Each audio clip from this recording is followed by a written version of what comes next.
Town of Pierson regular council meeting for Tuesday, February the 27th, 2024 at 6:39 p.m. will now come to order. Yvonne, would you please call the roll? Sure. Mayor Daniel Bennett. Here. Vice Mayor Robert Greenland. Here. Councilwoman Sergio Cardinal. Here. Councilwoman Rivera. Here. Councilwoman Peterson. Here. Town Attorney Christian Wall. Here. And Volusia County Sheriff's Office. Thank you, Yvonne. At this time, I'd like to welcome Pastor Mac Tias, a pastor of Community Christian Assembly here in Pierson, and Max is here to open our meeting up with prayer. Let's pray together. Father, we give thanks tonight for so many things. As I've just returned from my trip, think about our country and with all of our problems and warts. I thank you for our country. Thank you for our town. Thank you for the leaders that you have given us. And I ask you to bless them, their families. I ask you to bless the residents of our town. And I just ask that as we proceed with this meeting tonight, that you would enable them to use wisdom and make this place the best place it can possibly be. We thank you for it in the strong name of Jesus. Amen. Amen. Thank you. Please stand for the Pledge of Allegiance. I pledge allegiance to the flag of the United States of America and to the republic for which it stands, one nation, under God, indivisible, with liberty and justice for all.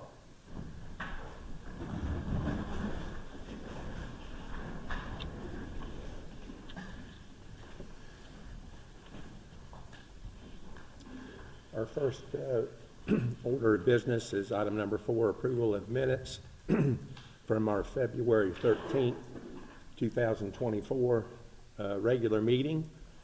At this time, are there any additions or deletions that need to be made? If not, the mayor would entertain a motion for approval.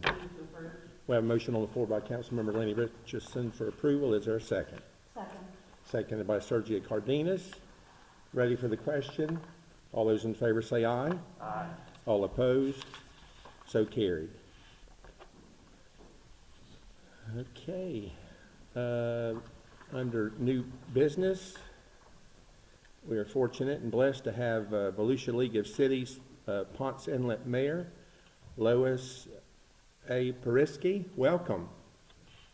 Mayor, thank you so much. Good evening, everyone. Thank you very much for welcoming me to your beautiful, beautiful town. Well, I am the mayor of the town of Ponce Inlet. I'm also the president of the Volusia League of Cities. And we have another representative of the Volusia League of Cities, Councilmember Cardenas, is a director in our organization.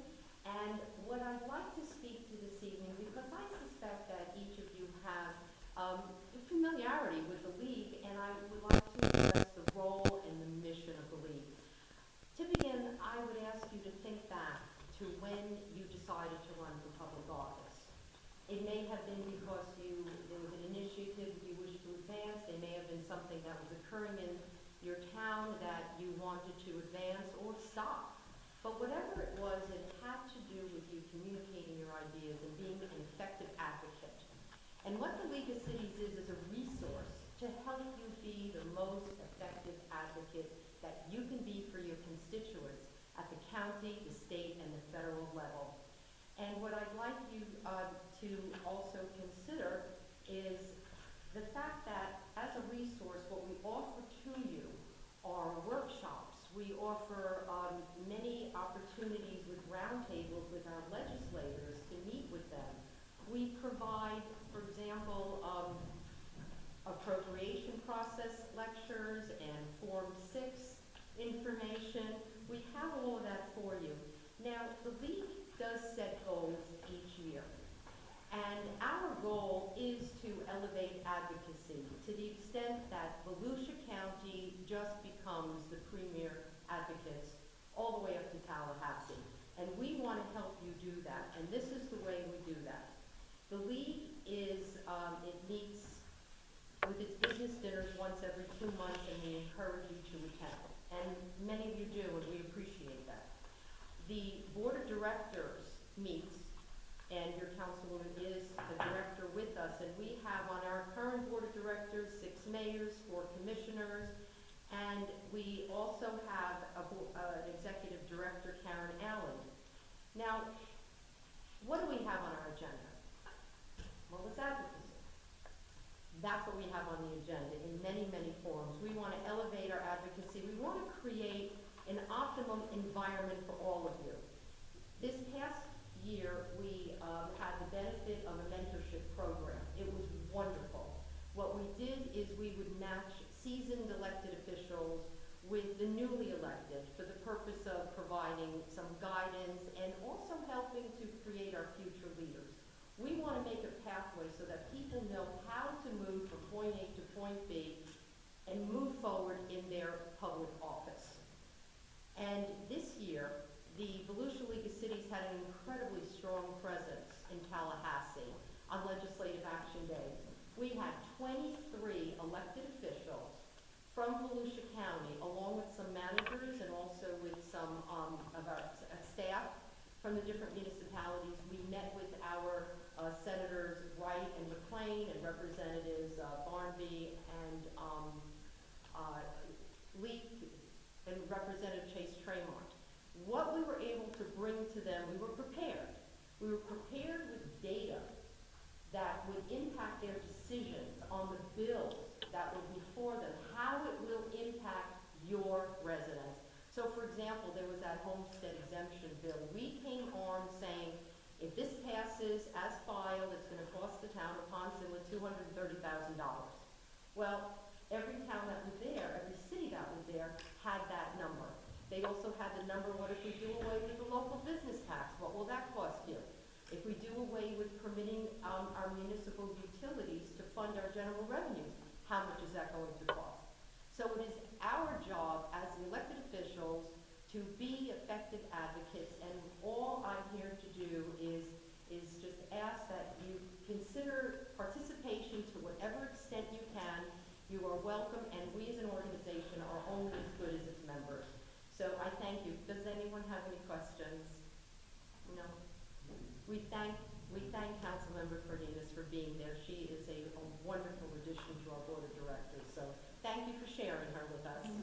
Lois, I sincerely, on behalf of our council and Vice Mayor, just to thank you for coming to Pierson this evening, and I would, in agreement with you and what you spoke about, and I would encourage the board, everyone to, as they can, to participate and be a part of what you offer, because it's an opportunity for all of us. I thank you very much. There are many ways to participate. You know, we have a local advocacy committee now, and they address the Live Local Act in a very significant way.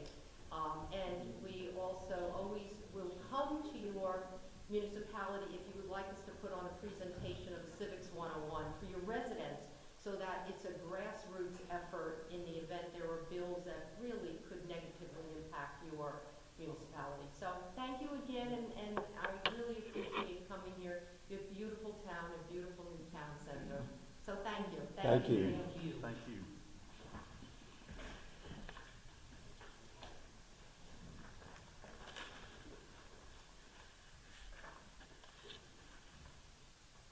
Okay, item number 5B, Volusia County Sheriff's Crime Review, Volusia County Sheriff's Office. Welcome.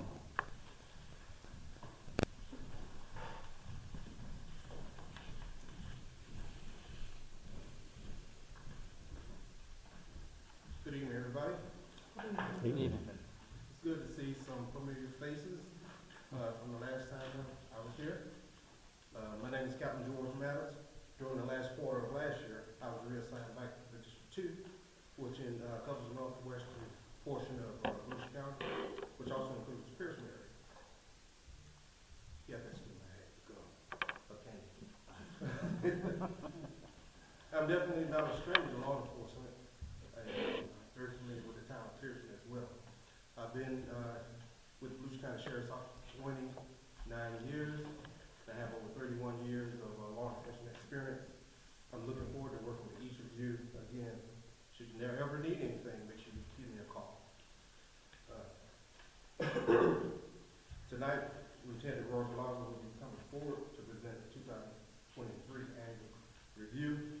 He'll go over a variety of stats and activities that were handled by Sheriff's Office during the course of the year and answer any questions you may have following the presentation. So with that being said, I present to you Lieutenant Roy Blanco. Welcome. Thank you. We need some copies and you can pass it down. What I'm providing you right now is just information in reference to stats, in reference to numbers, anything from as simple as a disabled vehicle to something serious like domestic calls, how many times we responded in the city of Pierson. The city of Pierson currently has 2 deputies assigned to the city limits, and those deputies work 12-hour shifts. During the week, it is from 12 to 12. On the weekends, to the recent 12 to 12 during the week for the school zones to be at the school. You go out there and help.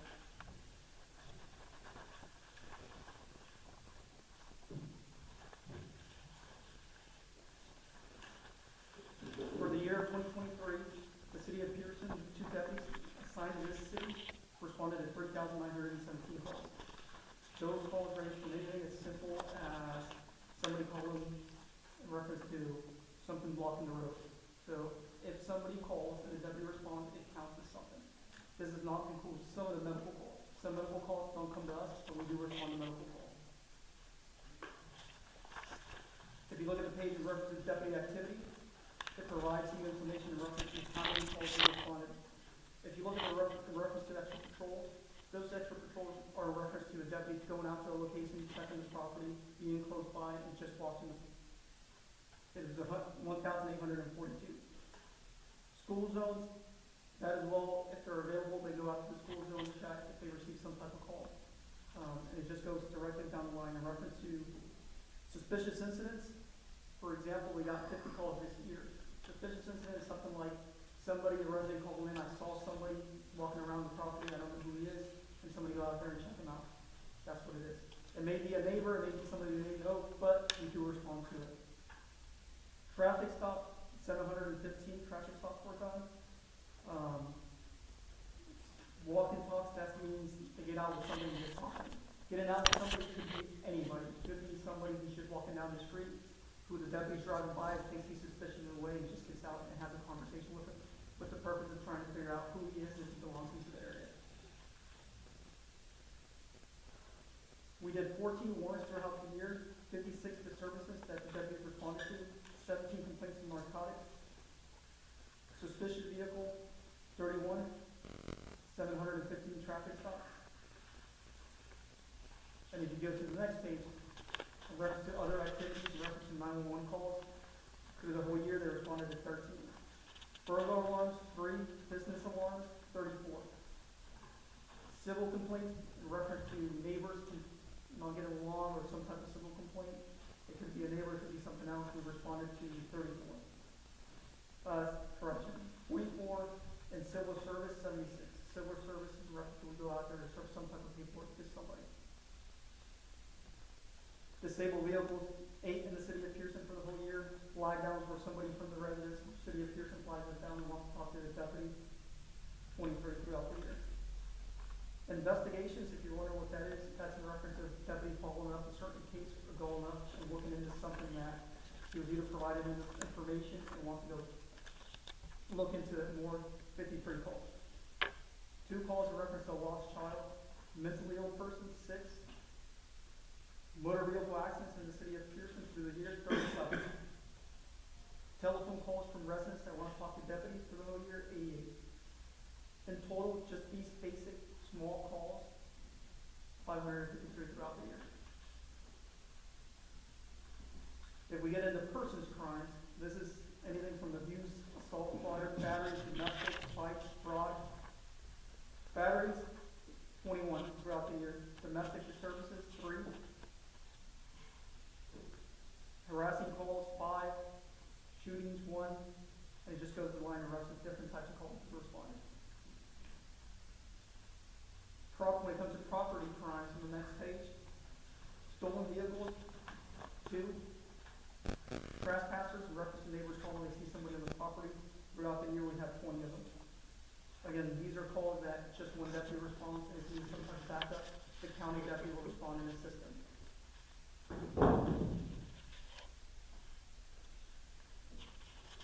On the next page, it classifies all other calls of service, which ranges anything from a vehicle fire,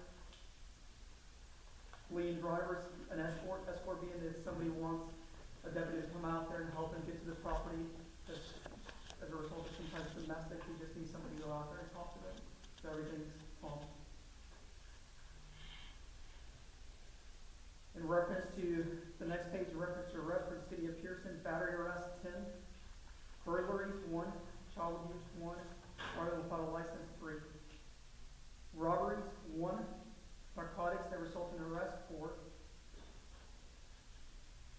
The stats in here as well are for juveniles. It is not just adults. In total, for adults arrested, 33, juveniles arrested, 18. So it also includes juveniles that we interact with.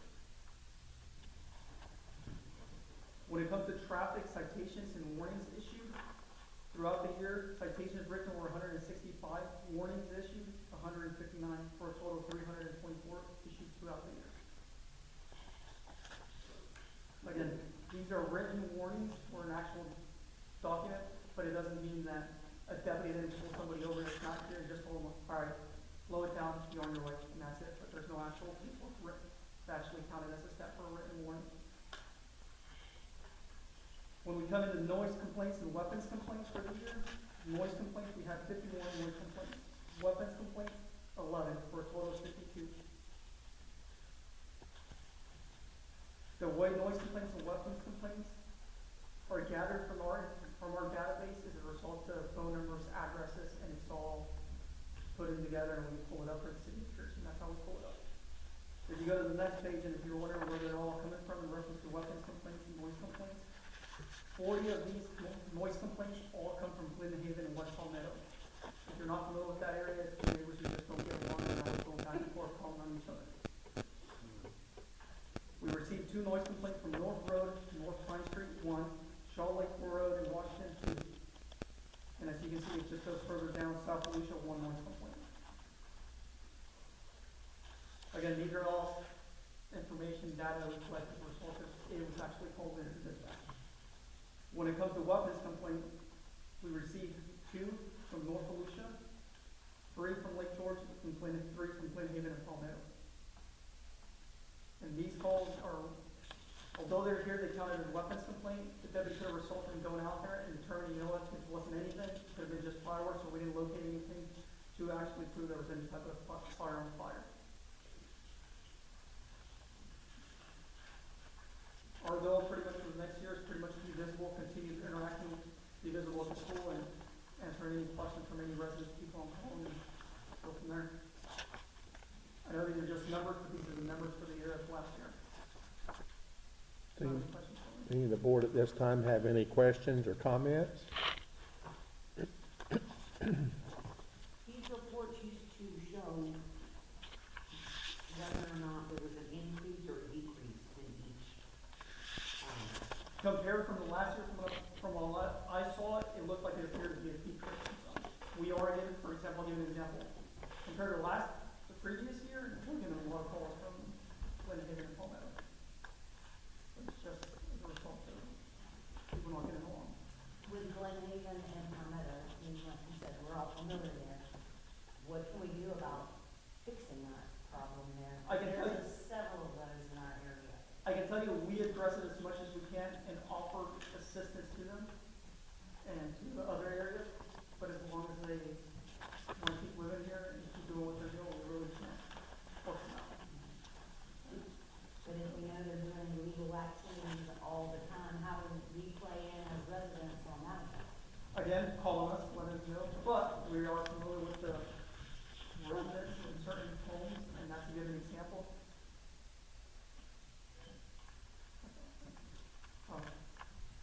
That problem may be solved, hopefully, we don't know yet. So, one of them, So, I don't want to say anything, but we'll see. So, but most of the time, it's just calling us. We're well aware, and there's certain things, most people think we can just go in and arrest them, but they still have their rights. We have to respect their rights.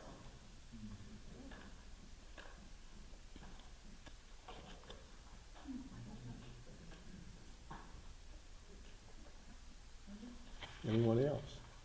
No? I know the town of Pierson and the Volusia County Sheriff's Department have had a long history of interaction, and for quite a few years I've been here on the council, and we have contracted with the Volusia County Sheriff's Department for, I believe, all those years I've been on here, and we appreciate your service, and we know you can't do everything we want you to do, but I just want all of y'all to know, including the sheriff, Sheriff Chitwood, that we appreciate all you do for our community, and look forward to a lasting relationship. We appreciate it. Thank you. I appreciate you folks inviting us to this campus and giving us all this space. We're excited. We talked to the mayor on Friday about some initiatives that we're going to put forward here as we go forward in 2024. Yes, and thank you for being in attendance. Thank you for having the department here and with this report. And Excuse me, Mayor, we don't just let anyone talk at these meetings. You have to put your name on the record.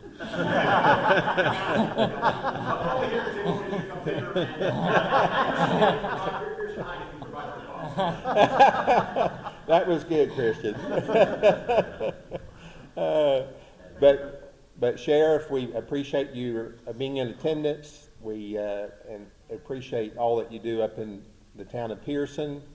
And my prayer for you and for everyone in the department is for your safety, and that as the Vice Mayor stated, that you'll continue to provide this service, and we appreciate the long history of service that we've had with the Sheriff's Department here in the town of Pierson. Well, it's our honor to serve this community. It really is. As you know, you all live here and you work here. It's a great community to work with.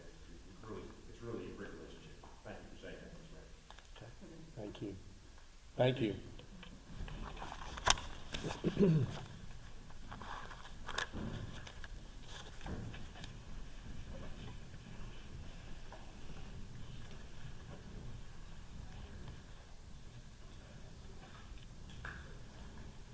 Okay, item number 5C, Volusia County Sheriff's Office, Room 31, move and bathroom repair. Councilwoman Lenny R. Richardson. Thank you, Mr. Mayor. We got a quote from Dixon Plumbing to, I think was stated in the last meeting, the room that the sheriff's office is interested in using is room 31, which is the first room west of the main office. The toilets are 2 feet off the ground because it was a very elementary facility. So, we got a quote to put in a normal size toilet of $1,216 from Dixon Plumbing. There has to be some plumbing rerouted, he said, in order to install a normal size toilet. Okay.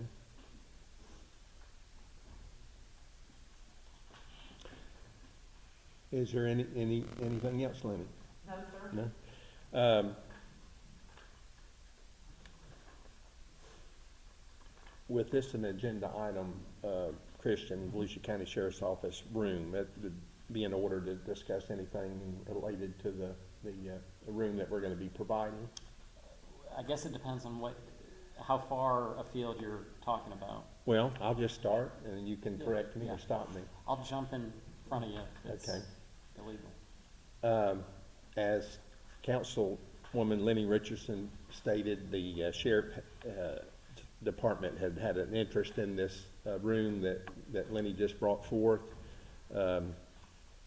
I also thought that would be a good move in that particular area of our campus. However,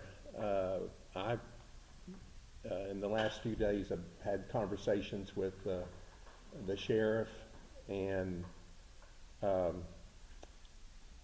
would like to put this out for thought and consideration. On the west end of our campus, this room, there's no windows, and it's at the most, just about the most westward part of the campus. The sheriff and I both, and I'm in agreement with the sheriff, that to come back this way on the east side of the campus for a couple reasons. When the sheriff's department, when they're here, they would have their cars parked for more of a visibility that they're here on the city property. Also, we have a building here that has windows where they can visually be able to look out. And I think that it would behoove us to consider having them on the other end of the campus. It just would be, I think, a better fit. But I'm bringing this forth because it's an agenda item for discussion. So, and the building that I was considering, I went and looked at, it's just some minor things that we need to do there, some painting and some repairs. But as what all of us that have been here for a number of years, the old lunchroom, because there's windows, and it's when they park, they'll be parking so that their presence will be more noticeable, and there's plenty of room there, and a couple different offices that's already petitioned off, like if they wanted one deputy to have a office, or if they have somebody that they need to sit in, and maybe someone have more than one deputy there. So anyway. Is this the building that the boys was gonna use as their workshop room right here? Is that the building you're talking about?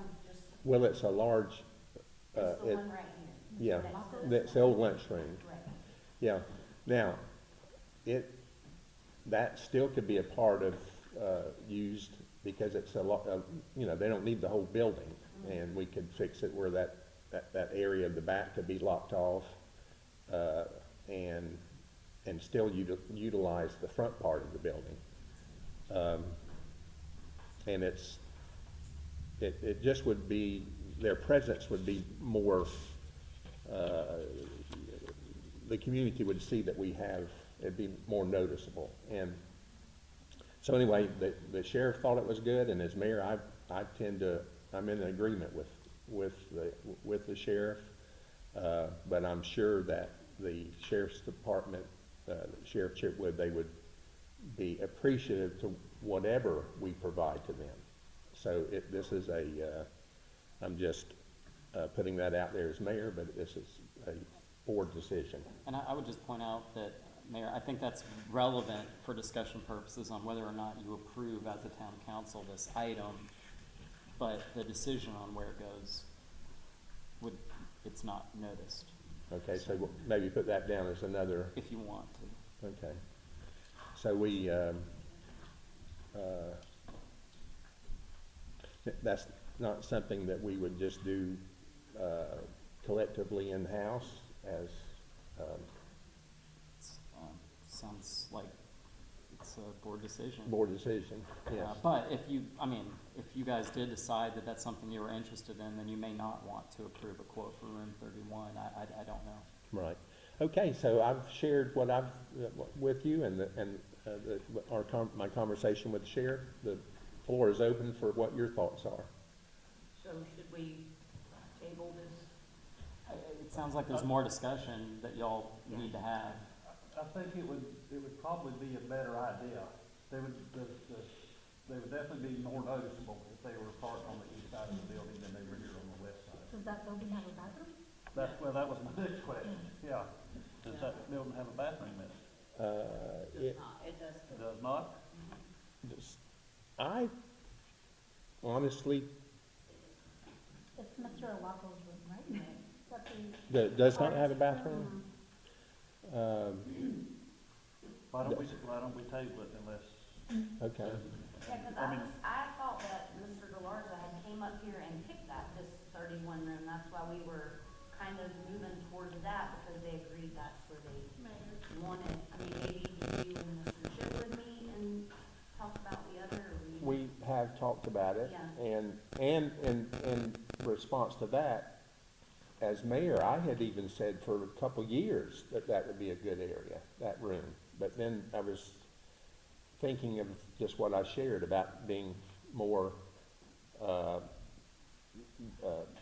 people seeing the sheriff's presence and more exposure being out here on this, on the highway, yes.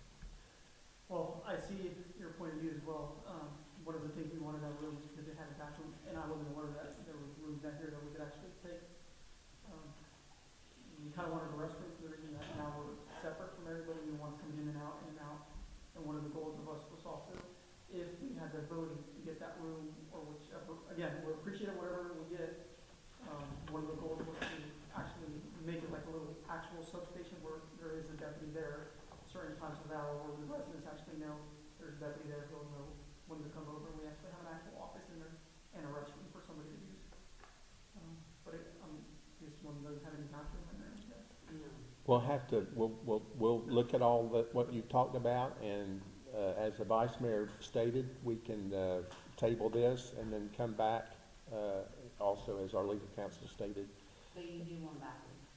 That's what we're looking at. that's what- The Well, whole if you're goal, here in the middle of the Yeah. night, you shouldn't have to open this door. right, yeah. one of the things for the. It may work out that that's 31 would be better. Will these be accessible still, the ones out here? I don't know that they're gonna be kept unlocked, you know? Pardon me? The open bathrooms, the 4 bathrooms that are right here Yes. in the hall, we don't need them unlocked all weekend. We lock them in the evening. I mean, now we don't use them, but I'm saying in the future, wouldn't we lock them during the weekend? Yes, and that's correct. So that those would be accessible, but just like right now, I believe y'all are coming in the main building and using the restroom. So, and because we have several public restrooms here. So I think this is all good discussion, and we'll try to come up with something that's a good fit so that y'all will have a substation that is just a overall fits what we need here in the town of Pierson. All right, thank you.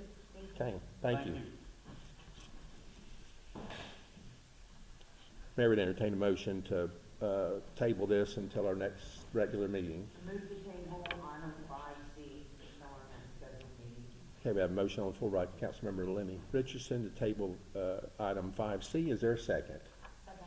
Seconded by Brandy Peterson. Ready for the question? All those in favor say aye. Aye. All opposed? So carried. Okay. Item 5D, Four Seasons Display, 4th of July fireworks. And I believe you have a copy of the fireworks. I had talked with Four Seasons, and we have their proposal, and I asked Yvonne to put that down as an agenda item. Four Seasons, they're the company that provide us with the firework display on the 4th of July.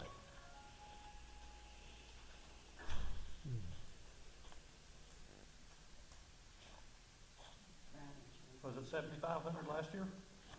I believe so. Yes, yes, it was. There's no increase. And this is a 5-year contract.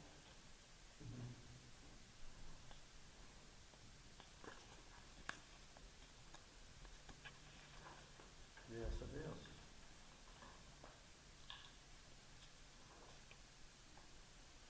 I think they've done it, I think we've used them ever since we, I think we've used Four Seasons ever since we started our 4th of July celebration. and, you haven't disappointed yet. It's been very nice. Yes. Oh, Yes. welcome. I'm sorry. Would you like to speak or to have at this time? Like, so our agenda's over, I didn't get a chance to call and get put on the agenda for today. Okay. Well, I'm Brad, man, owner of Four Seasons, and yes, we have been doing the show since, we started, we kind of helped get it along. The contract is for the same amount as it was the last 2 years. We did a 2-year contract last time because COVID, prices were all over the place, I wasn't willing to lock in 5 years, because I just didn't know it. I am the second largest importer of explosives in the state of Florida. So right now I am sitting on enough cars to offer a 5-year contract because I buy bulk, I buy a lot. I also supply a lot of other fireworks companies, so if you choose not to use me, it's still going to be my problem. So you're at 7,500, and that's where we've been at, and we need to stay at that price point. We do stretch the show very long for you because that's what you like. Normally our time duration would probably be less than half that, but that's what you like and that's where you're at and that's where I'm going to work at. I really don't offer that deal for anyone other than Pierson because I feel like I started here, I graduated high school here, so this is my hometown. I do know most of the back roads. So I would just like to offer any other questions. You have Have you had a chance to read over this? I've just had a chance to look over it. It's not super long, so I'm not too, I do just have one question. And I don't know who wants to answer, but the deposit that's required, it says, 50% deposit. After the show, the rest of it, essentially. But because it's a 5-year contract, so after the first show, we pay the second $37.50 or whatever it is. When is the next deposit due for like year 2? It is on the contract, it's what, 30 days prior? 60 days prior to this late. Does it say that? Well, This is Teresa. it doesn't. Yep, got it. Yeah. It really doesn't mean too much to me. It's once you sign a 5-year contract, I lock in your product, I lock in, it's so we create a continuity of business. When I first took over the business, when I bought it 15 years ago, I used to work for the company that I bought it. They always did 1-year contracts because they were always so nervous because they were only buying a little bit of product here and there. And when we do so many shows throughout the state, 1-year contracts become very time consuming on my office and the board. I don't want to offer anything less than 5 years at this point. That's what most of my municipalities are going to. That's the land like Ellen, Claremont, Eustis, all the Avalon Parks, and all the private shows. That's just where I want to be and where my business model is set up. Well, I'd like to take this opportunity to thank you for you do an excellent job. As mayor, I'd like to say we've been very pleased with the fireworks display, and you just, your company, you're flexible, you make it work, and I do know that previously if we were, a lot depends on the weather, and I discussed that with you and your wife in regards to if we get rained out, and the conversation was we could reschedule and make it work. So the contract in there generally spells out what we're going to do if it does rain. It's an ugly part of the business. So up until a few days before the show, if you want to cancel or reschedule, there's no fee. But once the day before that show hits, I've got a lot of people in motion. There's a lot of mobility cost that's involved behind the scenes because we pre-built a lot of stuff so that we can get everything done in one day. Then the clock starts ticking on how much money we're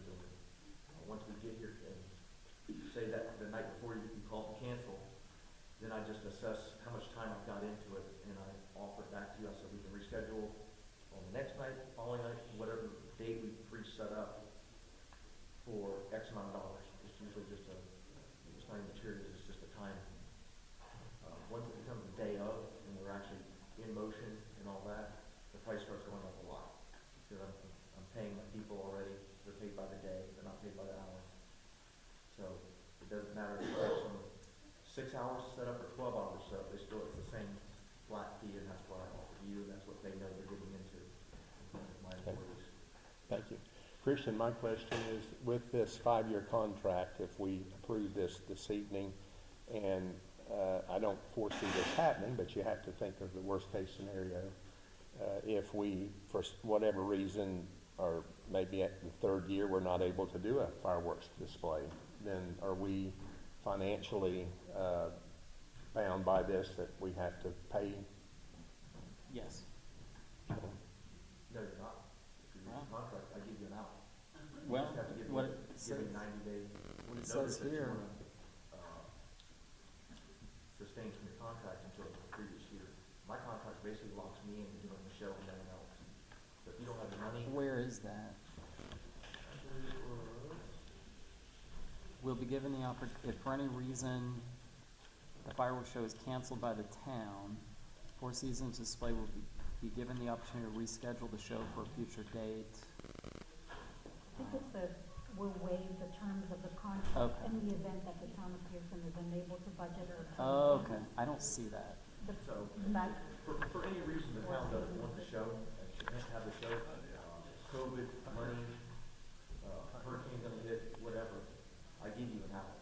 Yeah, the way, term of contract. What I'm looking for is security is that Budget. Yeah, I'm yep, the only yep. one that can do the show. No, so you're right, so the answer is no. So, I'm very lenient, and I don't want your business if you don't get it. Well, we appreciate you being here and just to talk about this. And as mayor, I'd like to suggest to the board that we do go with the Four Seasons Display Incorporated for the 5 years. So moved. Okay.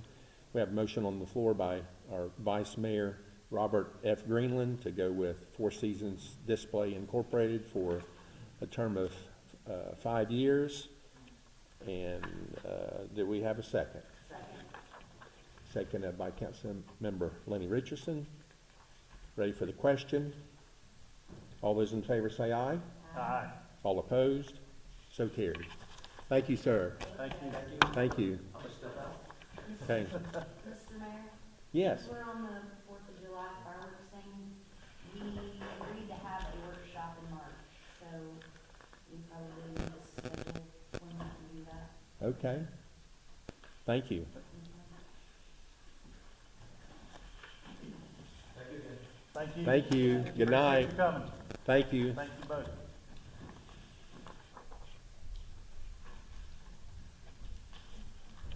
Okay, item 5E, Community Yard Sale, Mary Kay Hansen. Welcome. Mary Kay Hansen, 464 Harper Road.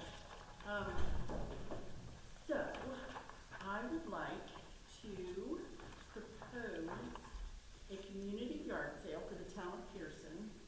As far as, don't know, I'm guessing I need permission to do the advertising and whatnot, but to offer it up to the citizens of Pierson to do a community yard sale on April the 20th, so I didn't want it too far out, but not too close, so. Pearson cleanup on Earth Day is that day. Yeah, I didn't think it would interfere with that. Well, if I want a table and sell my stuff and I want to clean up, are you gonna do it later? Well, I was thinking 9 to 3. Cleanup goes to noon, doesn't it? Yes, Yes. that's the plan.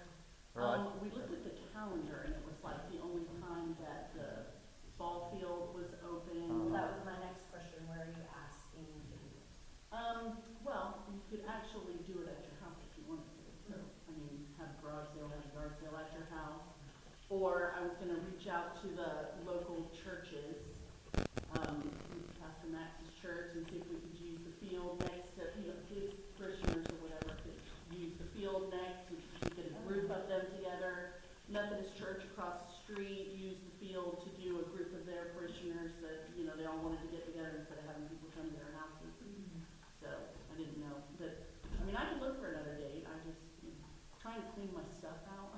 So,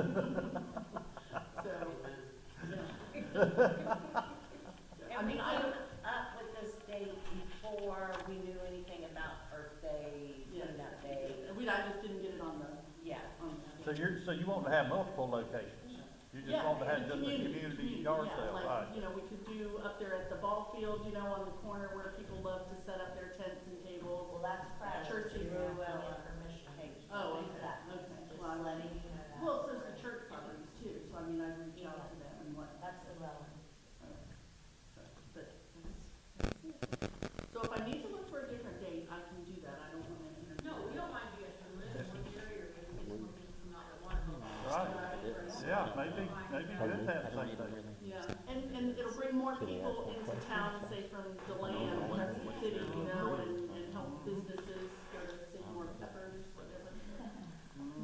Booming business, so that's, Well, Mary Kay, just for clarification, Yes, sir. just so that we understand, you're gonna have multiple yard sales? yes, sir. Okay, Yeah, it's like a community, like, so you go to DeLand to Victoria Park, they're doing a community yard sale or whatever in their community.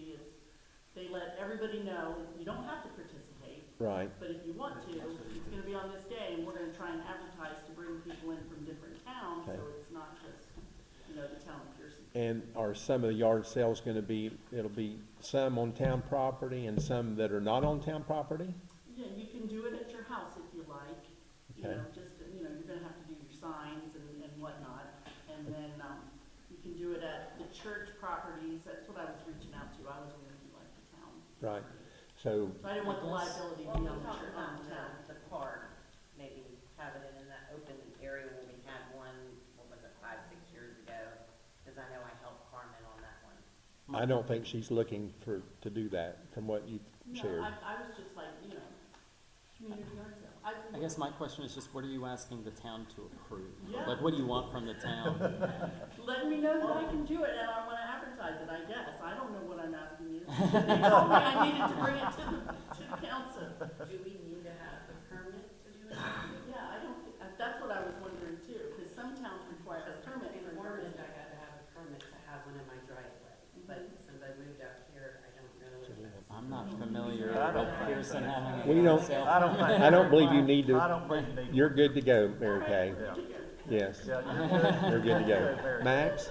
Thank you very much. Good, good. I was just wondering if she was asking the town to endorse it, if that was kind of what we were back to. I think she's just asking, what does she need to do to have a yard sale? And I think she can have a yard sale. We don't really need to. The council gives you our blessing, Mary Kay. Thank you, sir. I appreciate it very much. We wish you big success with your yard sale. And everybody else, 32 Not- years of. all of us.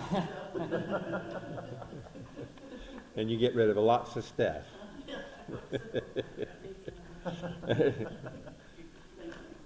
Okay.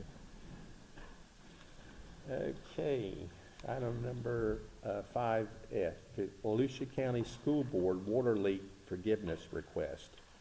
And Vaughn, could you or Ryan share with us about this request, please? I'm going to do our senior utility clerk who discussed this with them.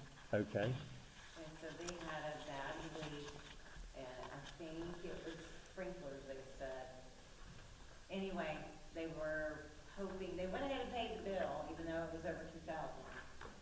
But they were asking if we could adjust some of it since it was a leak. They did fix it. what are they asking? How much of an adjustment? They didn't specify. Usually we do the 50/50 with them, What is their normal bill run? about 1,000. So if we did a 50%, then that would, Well, minus what they usually pay is how the adjustments usually work. So it would be, you know, $400 or $500 off, basically. but you're saying the bill is It 2,000? is over 2,000. Yeah, I'd like this, I mean, again, this is just my, I'm just one, serving as mayor, but I'd like for us to, do at least with the 2,000 or 50%, consideration forgiveness. Now, keep in mind that right now, we're enjoying the, Volusia County School Board sewer, which we're on, and we're not being charged to be on their sewer. So I think that a forgiveness of this would very much be in line, because we're fortunate to be able to be hooked up to their sewer system. So I would like for us to give at least a 50%. I agree. So was either, it says the prior balance was 363. So is that their normal monthly average? I want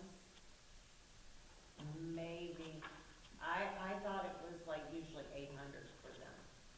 I may be wrong. Look, why don't we average, look at it and see what it is and charge them what their normal bill would be. I think that would be that's an excellent suggestion, Mr. Vice Mayor. Check now or? No, we can, this board can approve whatever their monthly And that's charges what I go are. by. So Yeah. once I get in And there credit and the look, rest. that's Yes. what I start at. There's two numbers here, there's the 2183 and 58 cents and 1985 and 7 cents. Is that? I don't know what email they sent. Oh, what's that bill? So what are you looking at, the 1985? Yes, 1985 and 7 cents, and the 2183 and The 58. 2183 was because they were late paying, every month they're late paying. So that's a late fee, the 2,000 and something. With the 1985. So in other words, the 1985 was the actual. That water use, Plus the late fee. Right. the actual water The use. late fee is the 2183, so it was 300 and something maybe was, no, that's not No, the late fee. two. It doesn't show the late fee, what it was. 198, evidently. So again, for efficiency of time, we could just approve whatever their normal charges are for, per month, and then forgiveness for the rest. You could average it out over 12 months, and whatever exceeds the average gets forgiven. Yes. I make a motion that, we average out the school board of Volusia County's water bill over a 12-month period. Take that average and minus it from deduct it from the outstanding balance of 1985.07 and give them credit on the rest. Okay, we have a motion on the floor by our Vice Mayor, Robert F. Greenland. Does everyone understand the motion? Yeah. Okay, Mayor, we entertain a second. Seconded by Councilmember Lenny Richardson. Ready for the question? All those in favor say aye. Aye. All opposed? So carried. Okay, item number 5G, robotics team from Taylor Middle High School. Twyla Guzman is welcome. Hi. Okay. Hi, everyone. Hi, so, Good evening. I'm Twyla. I am a parent, of a student at Taylor Middle High School, and I'm not sure if you've, maybe seen some of the social media information. Proud but, parent. Yeah, so our students at Taylor, the Taylor Robotics team, just recently won, the Florida State Championship, the league championship, Space Coast League Championship, and they are headed to the state competition in Winter Haven, which is actually this weekend. We found out the students won, about 4 weeks ago, and, we had just 4 short weeks to prepare for the state final. There are 5 students on the team, and they range from, currently from 8th grade to 12th grade. The competition is open to students 7th grade through 12th grade. They are part of a larger group called First Inspires, which is a nationwide program that promotes science and engineering with young people. And this particular program is very unique because not only does it try to teach students about science and technology, but they also put a lot of emphasis on teamwork and the value of others. So even though it is a competitive program, they also ensure that the students are practicing friendly sportsmanship and respect for the contribution of others. They have two very important codes of conduct in this program. The first one is called gracious professionalism, which is emphasizing high quality of their work, but also valuing the input of others. And another code of conduct, a term that they have coined called cooperation, which is a unified kindness and respect in the face of intense competition. So they are trying to teach the kids that for them to compete intensely and use everything that they have, but to also assist and enable others, other competitors, whenever possible. So it is a very unique program when the students are out competing at their matches and their meets.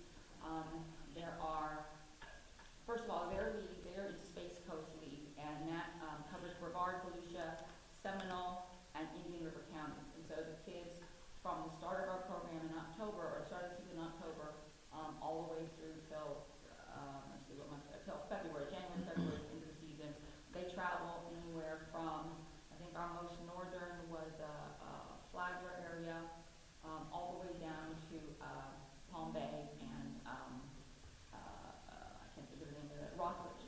So they travel. The meets last an entire day. Oftentimes the kids have to be there at 8 or 8:30 for check-in. So if there's a 2-hour drive from Pierson, it is a very long day. And when we finish, depending on how well the students do throughout that day, we could leave anywhere from 4 p.m. to 7 p.m. During the season, we pretty much have a competition once a month, and they're held on the weekends, and so the students really put a lot into it. During the week, they meet at minimum once a week with their coach here at Pierson, at Taylor, and they have to design and build a robot based on the specifications of the current game, or the current season that we're in. Each year, they unveil a new game, which the students, there's a series of obstacles and a series of tasks that the robot has to complete. So the students have to design and physically build this robot. Then they have to program it and operate it.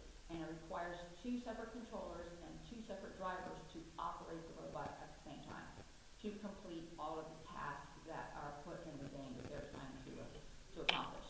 Then they earn a series of points. So in our Space Coast League, we have, how many teams? Let's see. Bear with me 1 second. We have 26 teams in our Space Coast League. Taylor's rookie year was 2019-2020. That was the very first year that they started. My daughter was a freshman at the time. She is now a junior. And currently, I'm just going to put a shout out to the girls. She right now is the only girl on the team. We started out, I think, with 8 kids. A few kids have popped on and off. We have now currently only 5 kids. And they are competing with other teams throughout their league that have up to 20 to 30 students on the team. So right now they have 1 team, 1 robot. Some of the teams that are bigger, they might have multiple robots. 1 team, 1 robot. And there have been competition days where we checked in at 8:30 and the robot doesn't move. So they're scrambling, trying to figure out what's going on. So my daughter is currently the coder and the programmer. She is teaching her underclassmen how to code. They use Java and Java-based programming to code. I do not know anything about the computers and the coding. I do remember her very first year as a freshman, her staying up the entire night because there was a glitch in one of the programming lines, and she had to reprogram the robot to be ready to leave at 5:30 the next morning. So this year, 26 teams in Space Coast League. When they first started out, they were ranked at 26. They've always stayed at the bottom of the ranking. This particular year, they totally revamped the design of their robot to meet the challenges of the game. We started out ranking at 18, we moved up to 14, and then when the kids were ranked at 9th, I think all the parents were about ready to pass out. So we competed in the entire season. Long story short, the kids won the actual league championship, along with 2 other teams. So it comes in, I call called an alliance. So they have to work together. They were one team out of 3 teams to win the league championship. They also won additional trophies and awards, and one of them was the Innovate Award, which had to do with the design of their current robot. I have a very small photograph, I'm not so sure if you can see it, of their current robot, but it almost looks like a Ferris wheel design. The robot has little rubber pieces on it that as it turns, it picks up these tiles that they then have to place on a board with their arm. They also, at the very end, have to launch a paper airplane to get past the goal. They also have an option to take the robot and hang it from a suspension bar, like a gold bar. That wins them an extra buttload of points, I don't know, at the end of the game.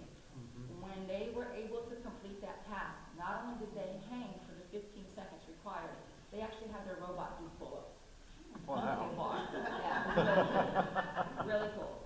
Wow. So 5 kids, 5 parents. We are not an athletic team. We are an academic team. And so we struggle to get support. We struggle to fundraise. The 5 parents have pretty much taken these kids through this entire season from point A to point B. We provided transportation, we drive, we provide meals, the kids are there in the meet all entire day. These 5 parents have pretty much been at every single meet. Now that the kids are going to the state finals, which is luckily only in Winter Haven, we have been trying to struggle to raise the funding to cover the cost of this expense to go down there. So we had lodging, we had the registration fees, we had additional parts that we need to purchase to up the game with the robot, and then we had travel costs. Luckily, we were able to get a sponsor to donate an activity bus, so that saved us a big, huge chunk. We were originally looking at a budget of about $5,000 to try to raise here locally in the small town of Pierson to get to Winter Haven. We are now, we have currently raised approximately, let's see here, we're currently at right around just a little over $2,000 that we have fundraised in actual monetary donations. So we were approximately $400 to $500 short of meeting our goal of being able to pay for lodging. Sheriff Chitwood donated, made a contribution to the program, which is going to help pick up the gap quite a bit. We still have a few other incidentals that we're going to need. In addition, if the kids, by some miracle, I shouldn't say that, but if the kids, by some miracle, qualify for the national competition, which is actually called a world competition, that's held in Houston. It is the weekend of April the 17th through the 20th. That only gives us 5 weeks to fundraise and prepare for the national competition. We'd actually have to fly the kids out there. I believe we are looking at a potential cost of near $10,000 to be able to fly the kids out there and lodging. The registration fee alone, just to participate in the national competition, is $6,000. The school district, the Volusia County Schools did pay for one of our registration fees. We are still hoping that they may come through with the second registration fee. That's where we're needing another $800 for that. So we're still kind of toggling there. I'm sure it's going to come through. But we are asking the town of Pierson for your support. Several of these kids live here in Pierson. It is a very small group. We do try to encourage other students here at Taylor to participate in it because the kids get a lot out of it. But it doesn't get a lot of notoriety.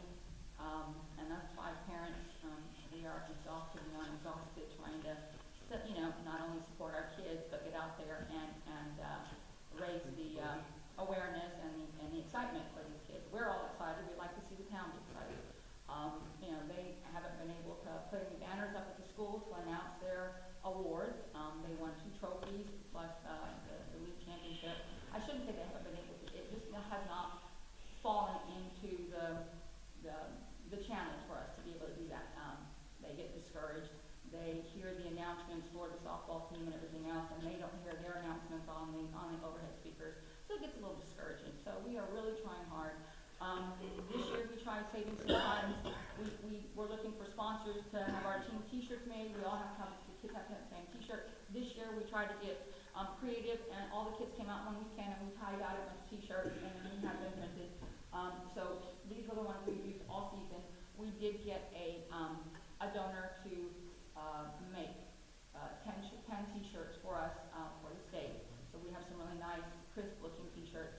And we have, we have a few other things that we need to do, but we are asking the town of Pierson for your support. Of course, any monetary donation would be absolutely appreciated.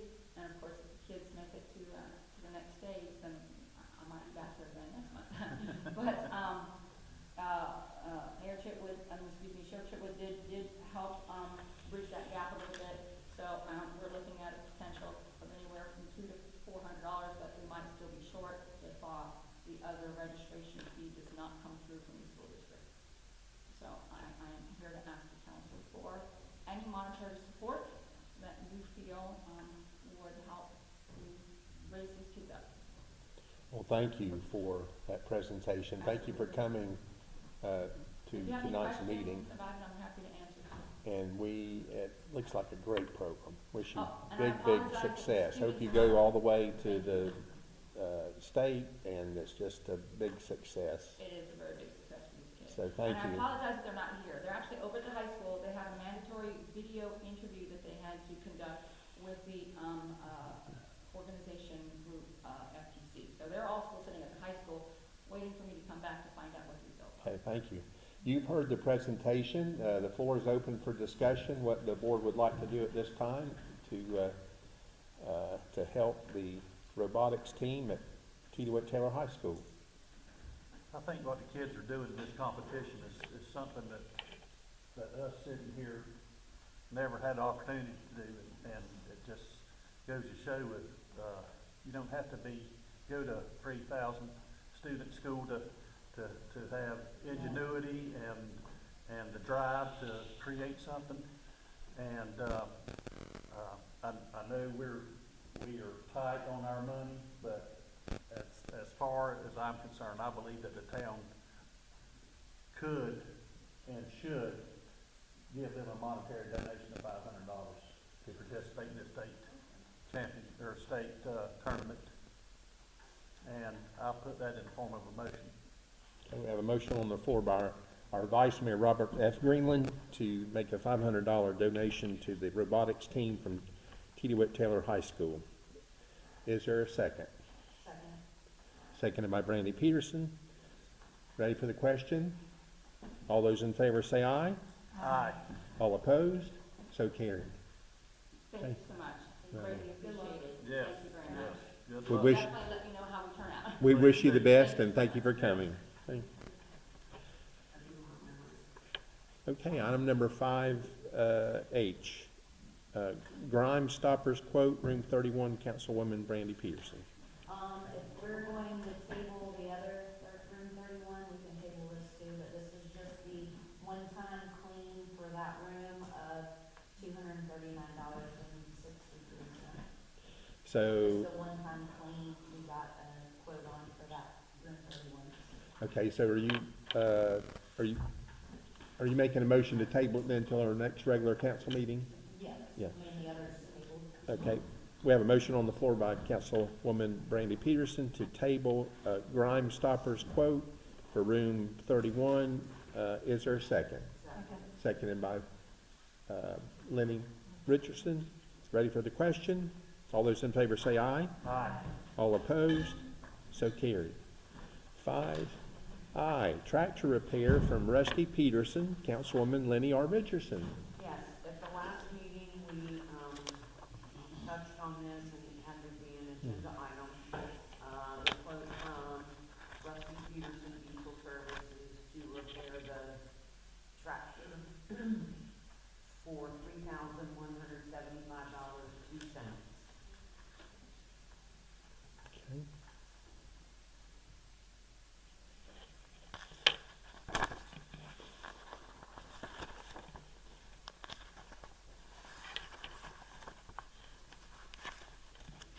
Thank you, Lenny. How would y'all like to proceed with you've heard we do need the tractor badly. Yes.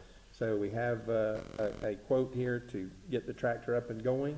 So what's your, And it doesn't say in here, but in some correspondence he had, it might be my phone, like the hoses, I Right. think it was. He Right. said if they all don't need to be replaced, he's not going to replace them. But he, they're $100 a piece.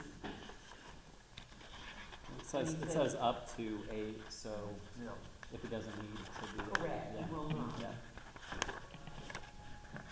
I move to approve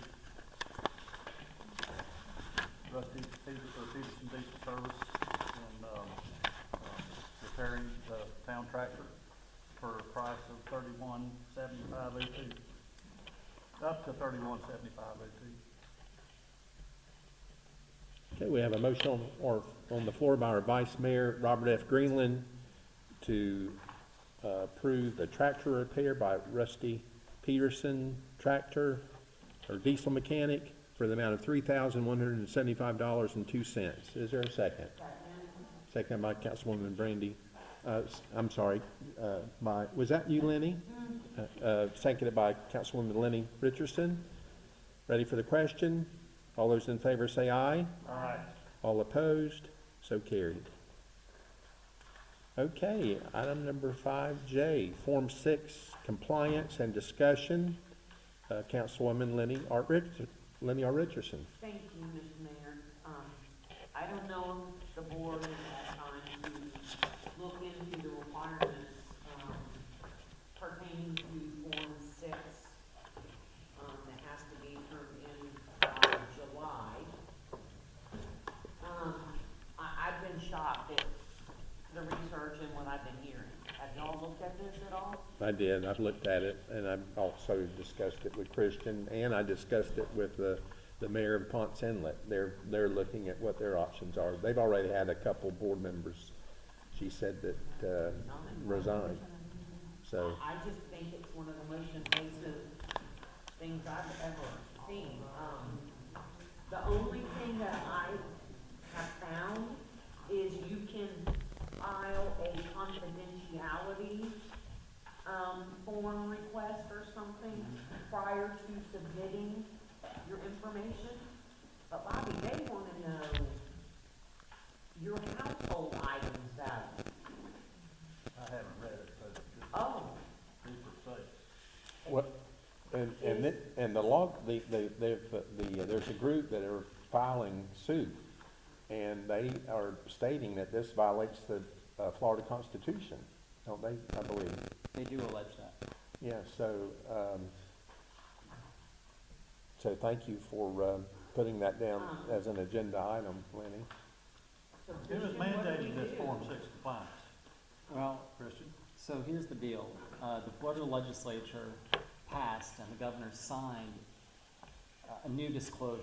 So traditionally, a lot of public officials and servants have had to file Form 6, but you haven't. You've been filing Form 1, I think, and it's not, in order to file Form 1, it's really not that invasive, to use Councilwoman Richardson's term. But this one does dramatically up what you have to disclose.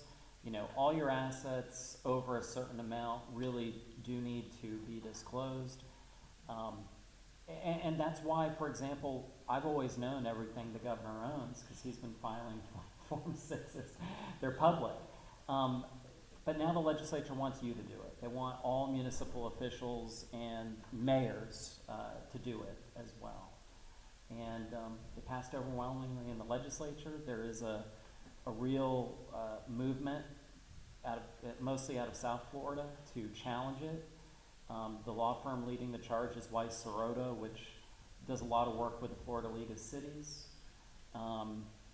which also doesn't like it. And generally they oppose anything that gets in the way of your home rule power. And there's been a lot of that out of the Florida legislature in the past several years, you know. For example, they passed legislature trying to take out of your hands some of the Airbnb short-term rental stuff, and other stuff. And the Florida League of Cities doesn't like that because they're guarding your prerogative and your authority and your home rule.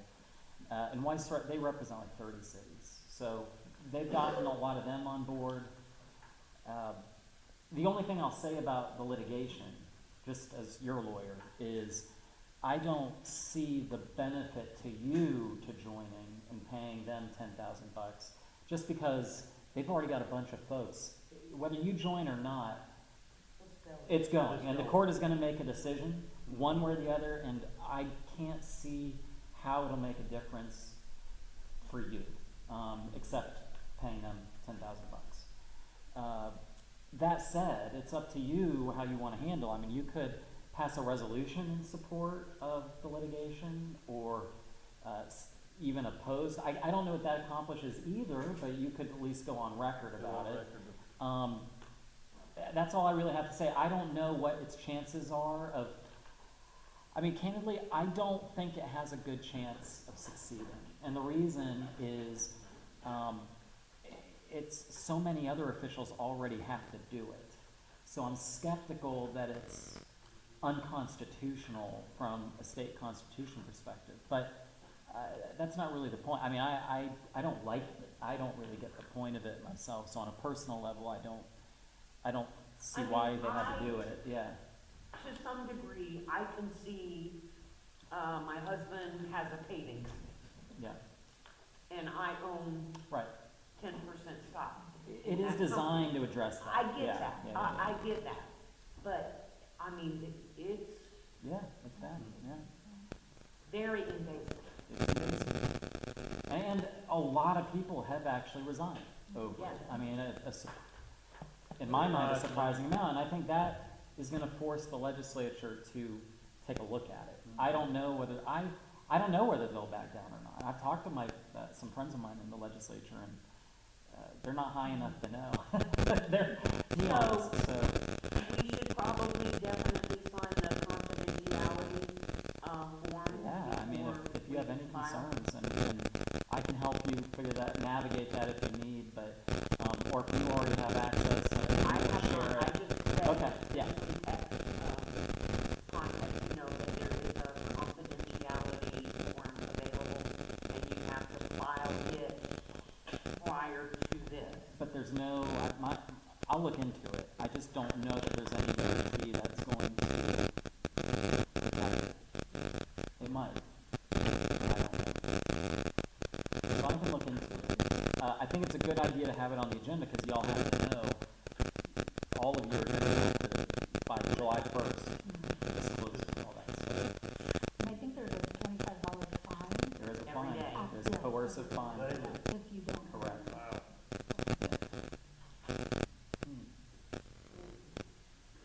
Put it on if we all resign.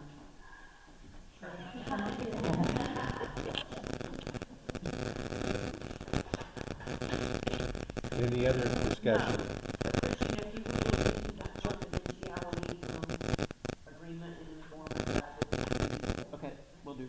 Thank you. Well, it says, under this, item 5J, Form 6 compliance and discussion, so we really can't formally take any, because you had brought up about adopting a resolution, so that would be something we want to do at another. Oh, if that's what you wanted to do, yeah. Okay. What are your thoughts about putting that down as an agenda item, and we could adopt a resolution expressing our, not supporting this, Form 6? We can at least do that. Yeah. If y'all like to do that, we'll put it down then as a, All year round. Yeah, for sure. so is that, everyone in agreement on that, to put it? Okay. If you would, please put that as an agenda item, for our next regular meeting.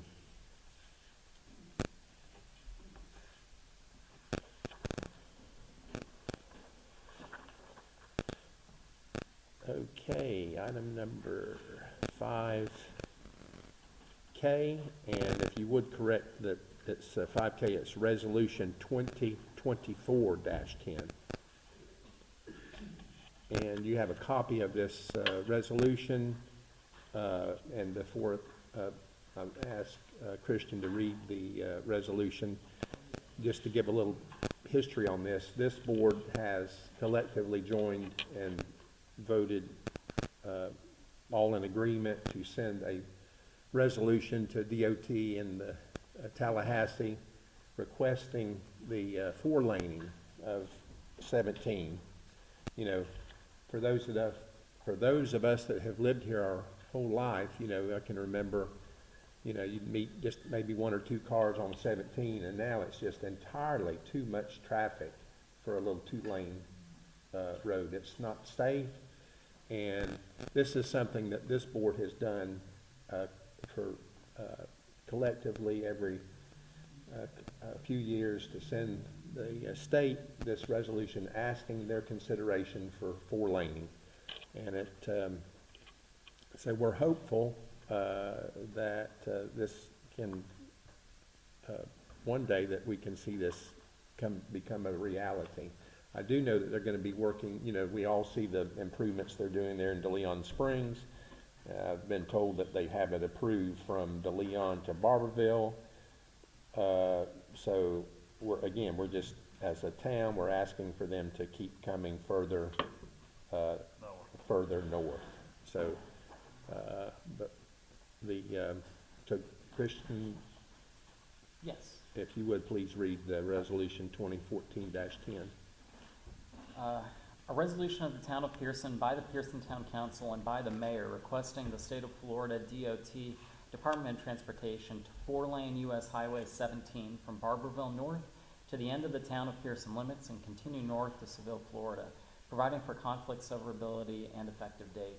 Whereas the Town of Pierson is requesting to have U.S. Highway 17 four-lane, and whereas this is of the utmost importance for consideration because of the welfare and public safety of patrons driving on U.S. Highway 17, and whereas there have been many fatalities over the years because of the amount of traffic on said road and the hazards condition of it just being two-lane road and the amount of traffic, and whereas there have been fatalities on U.S. Highway in the year 2020, and whereas there have been fatalities on U.S. Highway 17 in the year 2021, and whereas there have been studies showing the need for this infrastructure update in the Town of Pierson for U.S. Highway 17 to be four-laned and to the south and north, and whereas the Town of Pierson is once again making this request in the form of this resolution. Now therefore be it resolved by the Town Council of the Town of Pierson, Florida, on this 27th day of February 2024 as follows. Section 1. The Town of Pierson is making this request through its elected officials. Thank you, Christian. At this time, the mayor would entertain a motion. Mr. Mayor, I have something I'd like to say. I am in full agreement that the four-lane is a necessity. However, I don't want to see through the main part of town four-lane. Okay. I mean, what would it do to the existing businesses and this building and? Yeah, I think if we can get DOT to approve four-laning Pierson, you can see how that it's designed. I think that the four-laning would come up to where the offset is. You can tell where the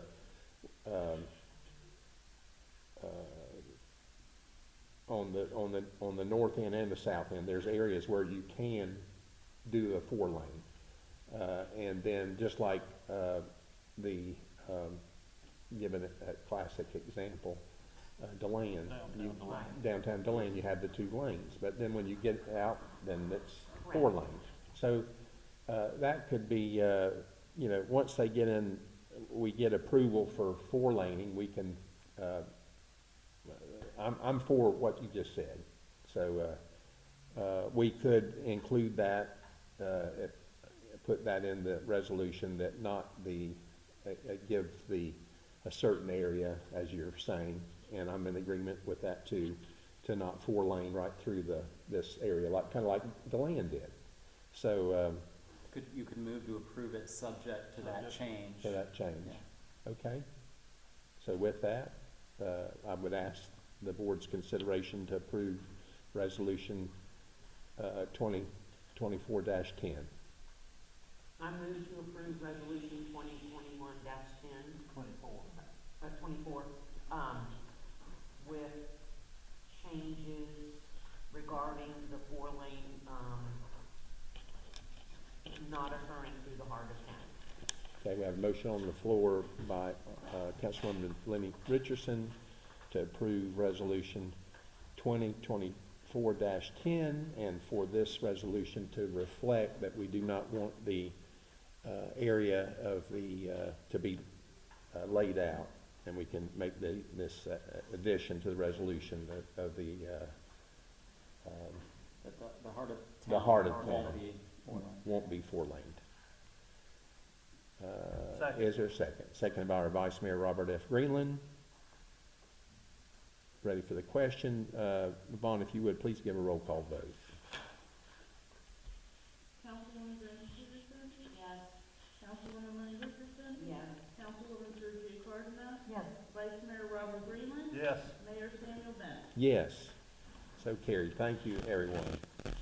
And maybe one day we'll see a reality of getting this, because it's a public safety issue, and also, you know, when, I know that DOT is looking at routes for evacuation during a time of state of emergency or hurricanes, and the four-laning does help, that helps in that area. So this is something that's long overdue, and I'm glad that Lenny brought up about the heart of the town, because I'm in total agreement with that. Thank you, Lenny.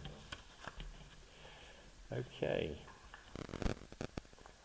Item number 5, L, workshop for rates and lease agreement, and I'd like to add, if I could, would add in there to do a 4th of July set a time for the, include that. Okay, so, At the same time? yeah, just, we could do that, as you brought up, so we need to do that, and so we could have both those items on the, advertised that we would discuss that at that workshop. Do you have a date that anyone has in mind for this workshop? It would work? Well, do we wanna do it before the next council meeting? Does that work better for you, or? I'm fine with, I'm flexible, yes, Probably. yeah. I think most of us are, but some. No, that's fine, I'll work around it.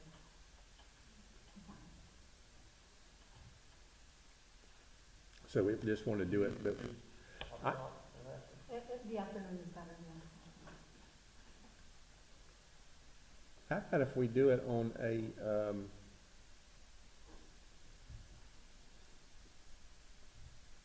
and again, I'm flexible, but I think it would be better to do it actually a different date than the date of our council meetings, because sometimes the meetings can be very long and taxing, and I'd like to, of course, to be fresh and be able to be a productive workshop.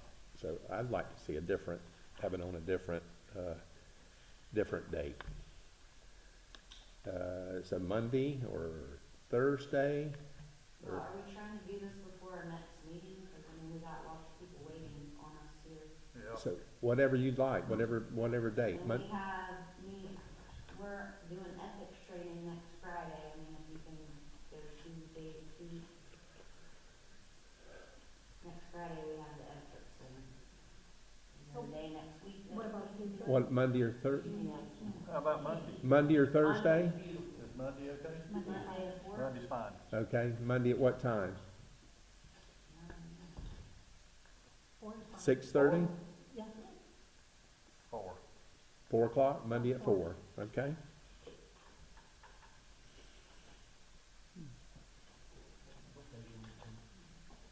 That would be 4.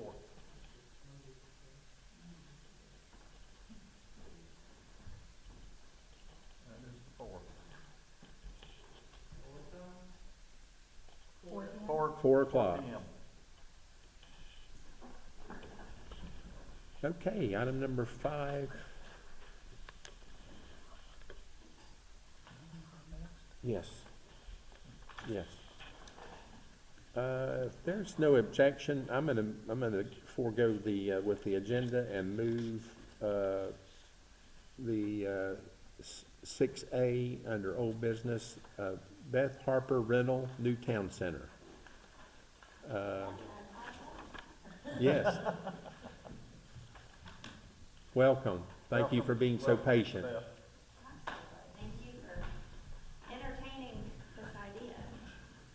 Good evening, I'm Beth Harper, and I'm exploring, I feel like I'm home. I started here in 1997 teaching, so I feel very comfortable in this building, and since I started teaching, I've been in various roles. I've been classroom teacher, academic coach, interventionist, district office. I'm currently the math specialist for Flagler County. But what I've seen throughout the years is we have a need up here for tutoring, like specialized tutoring. We have third graders that they can't move to fourth grade unless they pass that test. We have 10th graders that can't graduate without that test. We have algebra. They have to pass geometry. So we have a need, and we don't always have parents that are able to transport them for very expensive tutoring. We do have tutoring at the schools, but it's groups of 5 or 6, and it's not always specialized. So I started thinking, like, what could we do here? I'm also talking to Seville, because I would like Crescent City, Seville, Pierson, and Leon to have a spot to go. So I'm exploring the idea, but wanted to talk to you all about space for it. The other thing would be the cost for the parents. So if students have deficiency in math or reading in kindergarten through 5th grade, they qualify for a $500 a year scholarship for tutoring. So that would offset some of the cost for the parents. And then there's also the Florida Empowerment Scholarship. I'm trying to find grants and things to help parents to be able to pay for it. And then I would pull from local teachers, certified, retired educators that have kept their certification. Zero technology would be involved. So it's all hands-on. No programs, iPads, or anything like that. It's just strictly instruction. And then, so I went to the internet. And I would want it no more than one tutor for 2 students. So the groups would be no bigger than 2. So I'm just kind of exploring the idea and knew that you all have space. And I thought that would be a great thing to bring to our community. And we can pull from DeLeon, especially our Taylor students that don't have that opportunity. We're close. And then if I go through Seville too, we could hit Crescent City as well. Because we don't really have a lot of. We have the space, and I think it's a great idea, and I'm 100% behind your proposal. And do you have a particular, you know the campus, do you have a particular room or place that you are interested in, or you're thinking about? I have a few. Okay, I'd like to hear it. Ideally, the west 2 rooms, is that building 2? Both the buildings that are interconnected, yeah. Is that your first choice? That one? Probably. Okay. Only because you can walk through that space, so there's that adjoining pod type area, so that, I mean, building 10 would be amazing, but that's also a little far off from the parking lot. I think that'd be a good fit, the building you're talking about. And previously, last year, even maybe the year before when I met with the Volusia County Library person, that was the area that we were looking to put in a library. But I don't know if you know this, but we just got approved from Volusia County of a $450,000 grant to revitalize the media center. That's going to be our new library. Oh, that's awesome. So back? They're going to do some parking. They're going to do like a area that maybe some of the kids could have an area to play, and so it's going to be not only an asset to Pierson, but the whole surrounding, you know, Pierson, Seville, Barberville, because I love our little library, the old town hall, but it's just was so small. Right. So this is gonna be quite an improvement and an asset for the town of Pierson, so, but anyway, I'm flexible yeah, with so where I this building is, I don't think that we have any plans for that building on the west end, so. I mean, and if something changes, I can, and again, I'm exploring this. I hope that I have the interest in tutors and students. I know we have a need. Been in Sure we got a education long need. enough. Well, we just set a date for a workshop that, and Yes. we're gonna be discussing rates and lease agreements, so we'll be able to come up with, and give you a proposal, and, but we, well, as mayor, I wish you great success. But I hope it's successful because it's great for kids. So, And that's always. thank you so much. Did you want to? As a parent, I want to say it's absolutely needed. A 7-year-old who's high functioning autism, it takes me 3 to 4 hours a week out of my schedule to go into Ormond or Deland. And I would love to see if maybe we had a multi-purpose room where we could get maybe a karate teacher to come up a couple times a month and do karate classes up here. I'm gonna have to step out of that.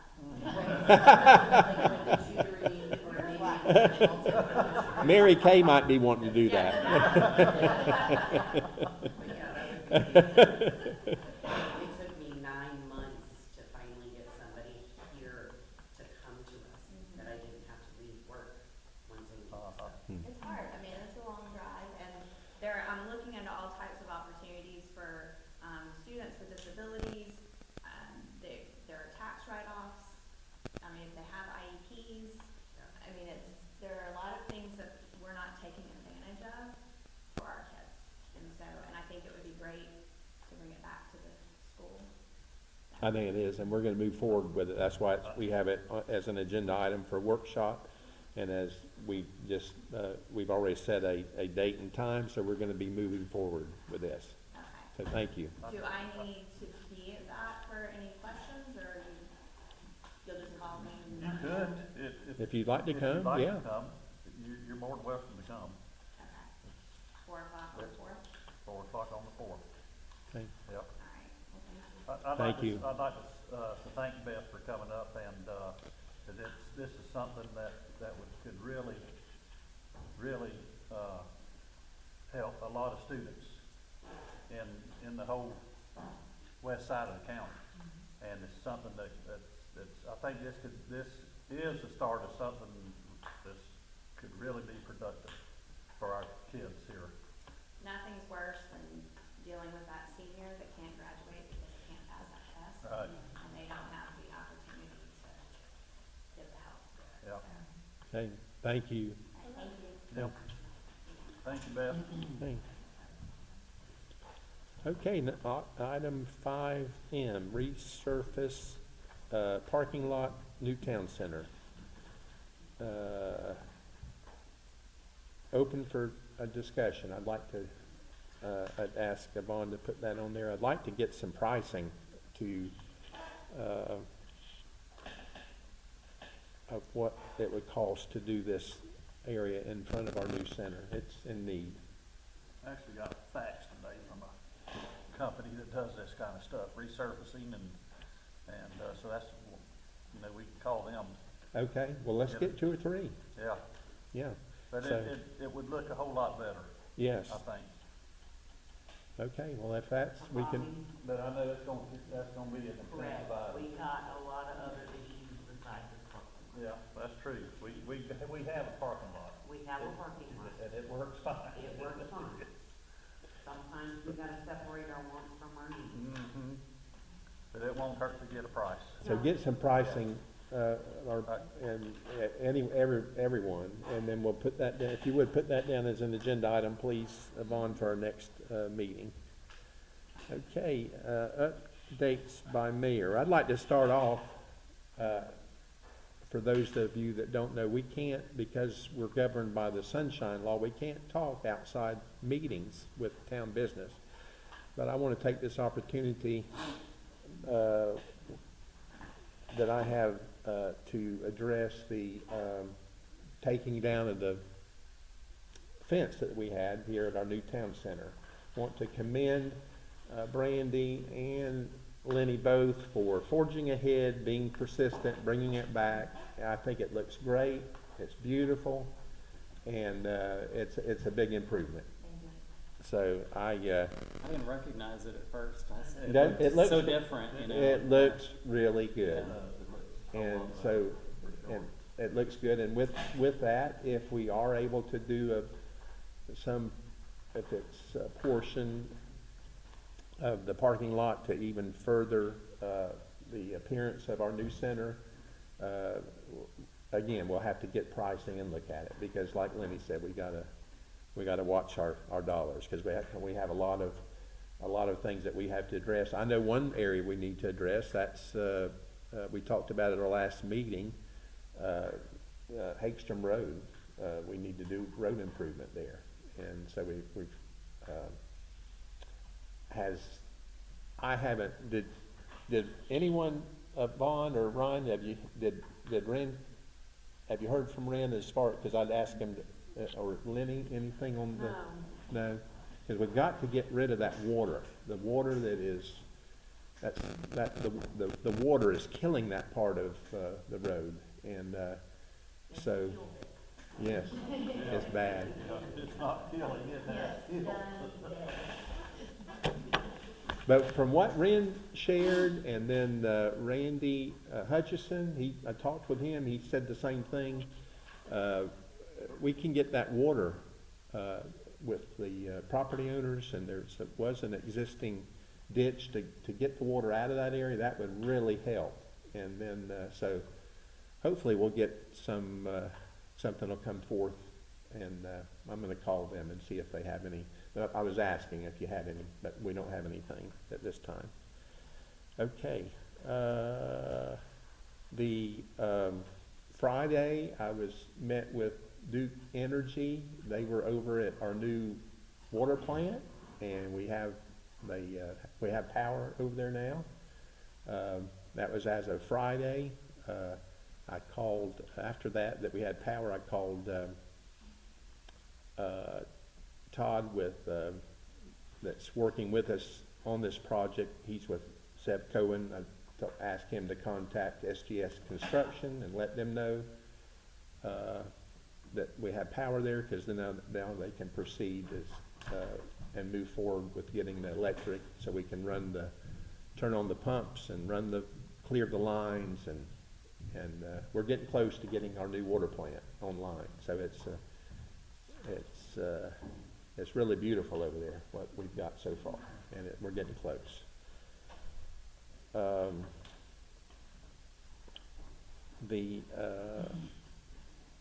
Of course, for those that maybe have omitted or have forgotten, Mark Corrett is not here this evening. He shared with us at our last board meeting that he would not be here. So Mark is not here. I asked him if there was anything that I needed that I'd like to bring up on his behalf, and there was nothing. So I also had talked with Mr. Huff about putting the new lighting that we had discussed in the town center, and he had ordered some parts for our light too. Still waiting on that.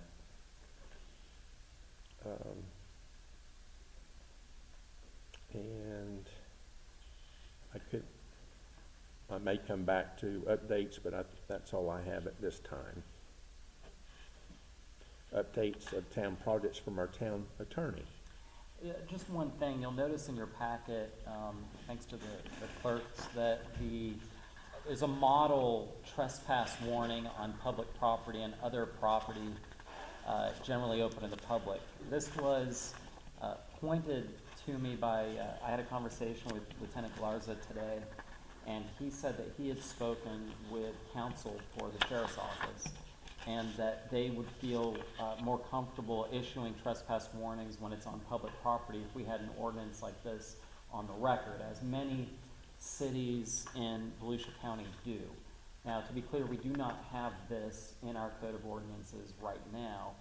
I do not think it is necessary, and if you read this section, if you read this model ordinance, for example, it says this section shall, and subsection H, it says, this section shall not be construed to limit the authority of officers to cite or arrest individuals for violating any section of the Florida statutes. And that's designed to preserve, it's not saying that you can't trespass someone under the current statute, but what this ordinance does is it gives someone the right to appeal and to have a hearing if needed, because when you think about it, the idea is that you're preventing someone from being on public property possibly for a long time.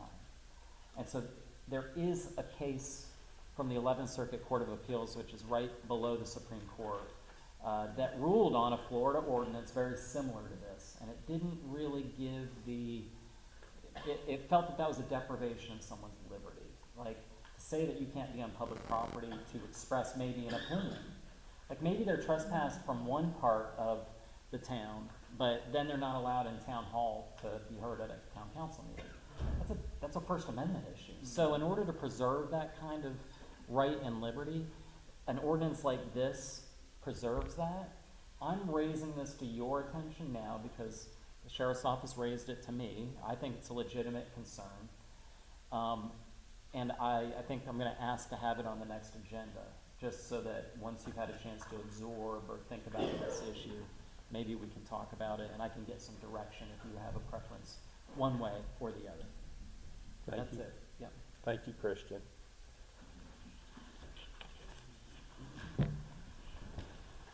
Thank you for that. I'm going to move back to the updates by mayor. I had previously, for those of you that don't know, Brandy had sent the Parks and Recreation County email in regards to the Little League, what was the needs that we have there.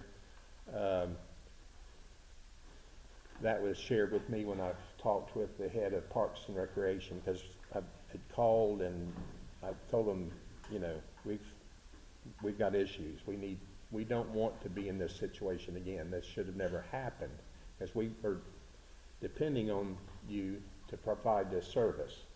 So they've let me know they've got the clay ordered. I mean, it's kind of, we needed it yesterday, but it is ordered. I said, well, can't you get it from another area, or you know, we need it now. And they're saying, well, they've got it back ordered. They're going to have the they're going to fix this. I said, well, it's just kind of this is not good. So I've requested, I'm going to have a meeting with the key people there just to discuss this overall situation so that this doesn't happen again. Is the gentleman you're talking to Tim Bailey? He's That- the head of Parks and Rec. That's Yeah. who I had called and left a message with. That's one of the gentlemen, and then there's other people that are under him. Okay, yes. Yes. I just want to make sure he was And Lou- one, yeah. Yeah. So anyway, I just want publicly for people to know that Brandy has sent out an email. She's trying to help in this situation. As mayor, I've made calls. We're trying to correct where we're at now, and we're trying to do the best we can. So,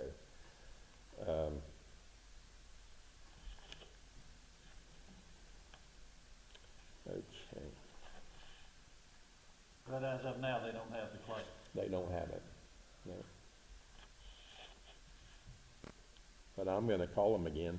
I'm going to call them again in the morning and just keep the pressure on. Yeah. It's that old adage, the wheel that squeaks. Yeah. So I'm going to call them. Squeak the wheel, gets the grease. Mayor, the parents from our t-ball teams called, blew the phone up. Just saying. Well, we might want to do that, but the main thing right now, we're trying to put a nice communication to them, and that because we need that cooperative effort from Volusia County, it just, the ball got dropped on their end, so we're trying to correct it. So, but if I need that, I might be calling you to say, hey, I need y'all to make some calls. So thank you. Our ball fields are definitely the redheaded stepchild in league. When you go to the other parks, it's very evident that we were forgotten about sometimes. Yes, and I share with them, it's not just the town of Pierson. I mean, this ball field provides, Barberville, Seville, Astor, the whole surrounding area. There's kids that come from Ormond because they don't have Little League in Ormond, or they did a couple of years ago, I'm not sure if they still are. They don't have a Little League over there, they play city ball, so that gives them the authorization to come over here because it's Little League and not city. So, we have a bunch of kids coming here. We do. Be sure to take that to the meeting too. Yes, I'm going to keep the pressure. We're Jones' hometown, I mean. Yes. something that we Yeah. should be looking like it. So this, I think we're going to improve on what we got. So that's what I just wanted to share that with you. Okay. Updates of planner. He's not here. Beth has already been, so that's done. Okay, at this time, Christian, do you have anything that you? Yes, sir. Vice Mayor, No, not at this time. Sergio Cardenas. Yes, I Lynn? have a couple things, thank you. Okay. So the other day I was in here, and I left, and I said, I'm going to the bank so I can get bitched at from the girls. Every time I'm in there, they're like, what's going on? What's going on with the bank building? I don't know. So Yvonne said she received an email from who, Yvonne? Brian P. Peters, Executive Vice President? Yes. So I took his name and I called him. They're still waiting to hear something from the town. Now, wait a minute, Brian, who did you hear from? I mean, who is he with? Sure he Okay. is. Well, I can give a report, and again, I reserve the right to come back. I actually talked with Ryan James, and I've got a scheduled meeting with him on this coming Thursday. So, because he contacted me, and I returned his call, and I said, well, let's sit down. I'd like to hear what your, what your thoughts are. Good. And so I That's Thursday? that's Thursday. Good deal. Yes. I didn't know about I never got the message from Vaughn about the Peters or whoever, but Ryan called me, so I told him let's set a time, so we're gonna get together. Good. And Chris brought to my attention the Nixon Park. He called and he said, my God, we gotta get some more garbage cans up here. He said, she's not here. Did he say 8 bags of beer cans and bottles? They've been having a lot of practices Good, with good. the football, plus the soccer games that's been going on. I guess they're drinking up there. Evidently. So can we does there have to be an ordinance against drinking in the park? Or can we put up a no? I believe we have an Alcohol. ordinance already. I'm not sure if we have one or not.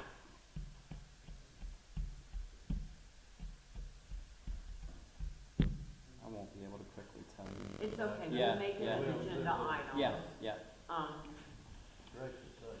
I think he said 8 the big construction. Barrel drum, barrel. Full. Wow. I was like, what? He said, it's that. He said, it's that. I have nothing further. Okay, thank you, Lenny. Thank you. Brandy? I just have a couple, I'm gonna ask until I have an answer, I guess, on the septic with the school board. I just don't want to see that go away. We're here, we're fixing to rent out these rooms, I just wanna secure, make sure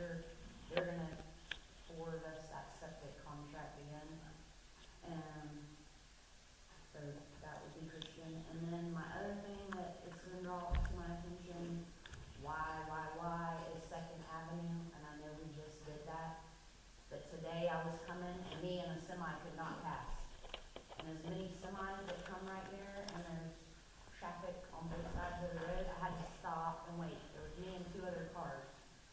So I'm not sure the parking on the roadside, there's not enough room there, not for a semi and a vehicle. Me and Tom Cowart couldn't pull through there the other day. So, just bringing that up, throwing it out there. I don't know if we have to put it back on the agenda to do something. I'm not sure what the, I mean, we were supposed to be putting no parking signs up. Did we put them up? I'm not sure what's going on there.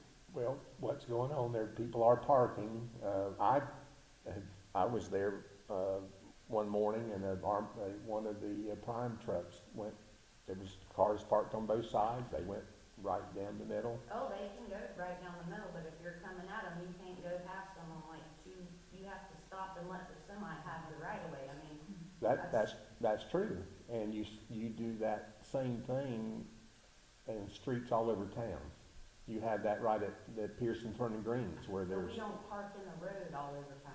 We're they're only parked right on the parking right of way, Brandy. road They're- over here. Yeah, you've got people parking on the right of way at the grocery store, at the post They're parking office, in their parking lot and in front of their store. but They're that's not on the, in the right of way of the road. This is in the right of way of the road. I have several pictures on my phone. It's absurd and I don't know what we gotta do there. well, again, there's city streets where they throughout the town, and that, Second Avenue was singled out, and, it's not fair to Jeremy and some of the Methodist, thrift shop and different folks along that road to not allow them, to park. And I think there's times that maybe somebody might have to stop and wait a second or two, but overall, it's, Well, I feel like we're gonna have a lawsuit on that. If somebody crashes into one of them parked vehicles or they're crashing each other when they're trying to pass, I'm just putting it out there. okay. Okay. Thank you, Brandy. Yes. Are you speaking about, like, by limitless? Yes. Yes. Okay, because I talked to them, and the initial issue that was brought up was that they were parking along the front of their business, in the grass. Correct. So I had no idea, nobody actually, I didn't know, that there is a sidewalk there. So I talked to them and said, look, you can't block the sidewalk. And they moved all their vehicles because that's what was said, is that we would rather than park in the road than in the grass in front of their shop. Right. So they moved all their cars. Now, there's an issue with them parking in the road. Well, I don't know that it's not, the issue's not with them parking in the road, it's for the people using the road to go by. Okay. That was what I was told was to tell them to do.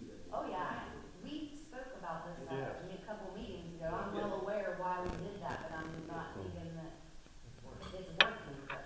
Okay. Well, in response to Brandy bringing this up, I think that we can just kind of look and watch it, and if we need to make a change, we can. But I think, I've seen it both ways, Brandy. I've seen that it works, and it's considered for people that have like, for example, on a Saturday, there's not as much activity. Right. That allows the thrift shop to park on the road. So it's, anyway, I'd say let's just give it a try, and if we need to go back and revisit it, then we can do that. So, okay, I just, if I could bring up two things. One is we do actually have an ordinance on this subject, section 4(3), subsection A, the alcohol consumption. It shall be unlawful for any person to consume any alcoholic beverage on the streets, sidewalks, thoroughfares, or on any public property in the town of Pierson.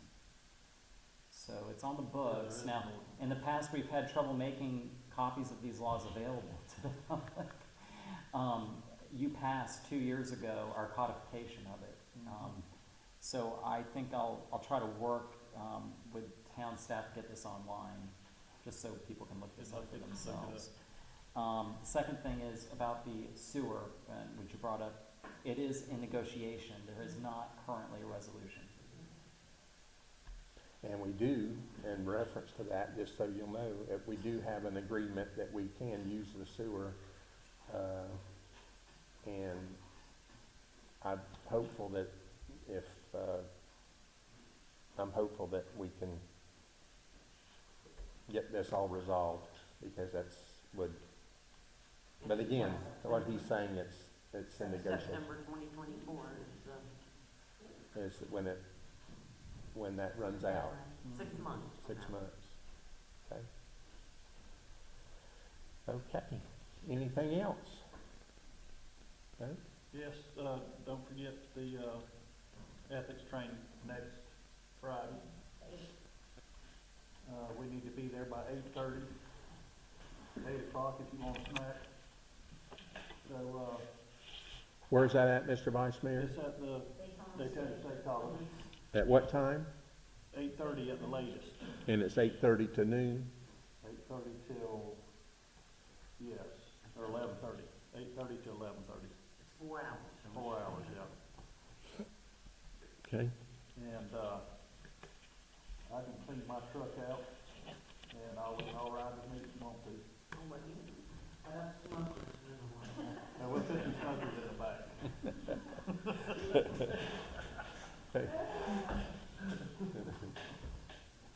Okay. This time.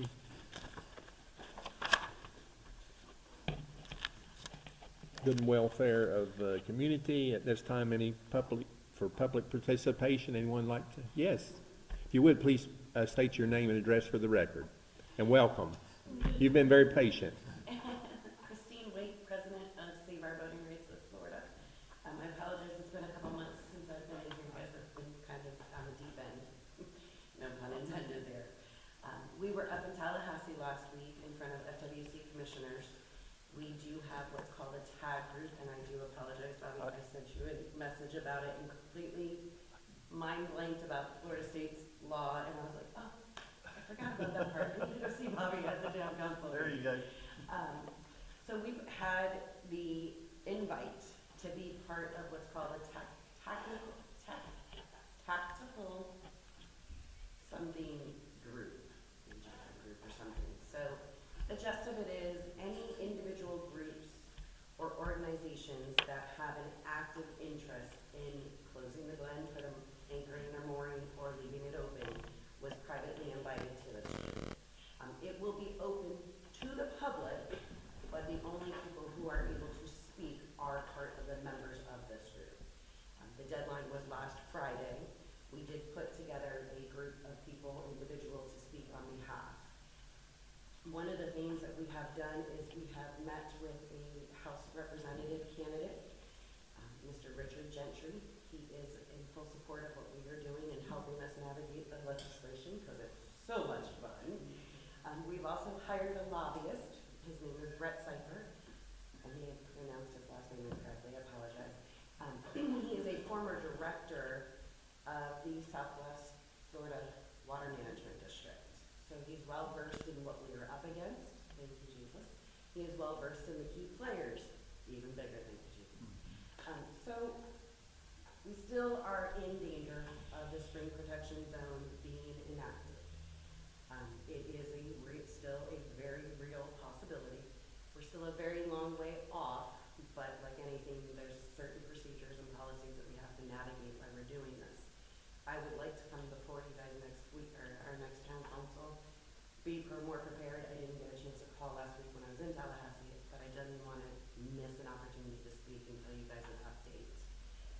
One of the things I would like to do is sober. Part of that tag group is we are going to be issuing rebuttals against that original United States Department of Forestry request for the spring protection zone. I gave it to you guys all back then. I can always give you guys another copy. Any insight in helping us legally and professionally and hometown part argue what their points are. My biggest point, truly in all reality, is we sat in the FWC Commission meeting last week, and they were discussing discussing East Springs and how the degradation of the banks and how there's no eelgrass on the bottom of the spring. But there's no boats and there's no swimming. But this is the same complaint that you're getting for our spring protection zone in Silver Glen. So how is those two things the same issue in different locations, but huge different impacts? One of the things I'm going to be doing some digging on is our historical flooding over the last few years and the hurricanes. Because a lot of the issues that we're seeing is a situation that's caused by all the flooding that we had for weeks and months during some of those events. Of course our banks are falling apart, of course our roots are showing, because we spent 2 feet of water in places that it shouldn't have been for long periods of time. So when I come back in 2 weeks, I will have a better bullet point, but I at least wanted to talk to you guys and let you guys know where we are and anything you guys can help with, pointing me in the right direction, giving me the details, looking at, one of the things I would like to find out is what was the purpose behind the Shell Harbor boat ramp? Because as a county, we spent a ton of money there. And one of the purposes I think it was because it was easier access to the Glen and to Lake George. So here we are in a situation. I've been working with Sheriff Chitwood, who actually called me Friday night personally on my cell phone. It was a little alarming. I was like, what did I do today? But I've also been speaking to Deputy Farner, who is in Lake County. He is the director of the Marine Unit. And I've been speaking to Major Holcomb at FWC. So I've been kind of putting all of the players together, keeping everybody communicating. We're seeming to get somewhere, but again, the spring protection zone is still not off the table yet. And for those of you that are here that you might not have heard this before or know what she's talking about, and you can correct me, but basically the state of Florida is trying to close up where you could not take a boat to the Glen. Is that correct? So in 21, the legislation passed the spring protection zone law. It's 327.45. And in the way that law is written, it is no anchoring, no mooring, and no beaching. Problem is if you can't anchor in the Glen, it kind of technically, without a technical status, closes it down to us voters. So that is where we are. The good thing is, when they did this to Wikiwachi, not good, but good thing is, last year, one of the main FWC commissioners did ask during that final ruling commission meeting, but why can't we put spud poles or power poles or a mushroom anchor? And it was discussed with the attorney at FWC that that is still technically an anchor. So they even discussed it in that meeting that this is going to wind up having to go back to legislation. So we are fully prepared to take it back to legislation and say, hey, we need to make some clarifications and some corrections to the law. But the United States Department of Forestry put in the request in June of last year, and by law and the policies and procedures of the bill, FWC has to take it through certain phases on whether or not there is evidence and reason to move forward with the spring protection. We are very aware, though, if they do move forward and they do move and motion for this, we may not ever get that back removed. So that's where we are. Okay, thank you. Anyone have any questions or comments? Okay, well, thank you so much. VFW looks like got a good turnout over there. We packed the house. Yeah, I know I I watched have. online. Thank you. We have one more big meeting coming up. We've kind of been holding off because we knew this tag unit meetings were coming up and we're trying to navigate. But Thank you for putting yourself out there for all of us. I'm 'Cause telling we all you, use it. yeah, I mean, It's great. I don't have a boat, but I've been a passenger in a boat, and we went up the Glen and anchored, and it was great, beautiful. And it's nice that people can enjoy that. So that would really be kind of sad if you closed all that up and you wouldn't be able to go there anymore. You know? there are the riffraff that go in there that break the law. So, and that's part of, our group as well as putting that joint task force together and notifying our LEOs and saying, hey guys, we got a big event coming. And unfortunately, it's one of the things that Chitwood and I discussed is, the unsanctioned events. He says, we passed that ordinance in Daytona, correct?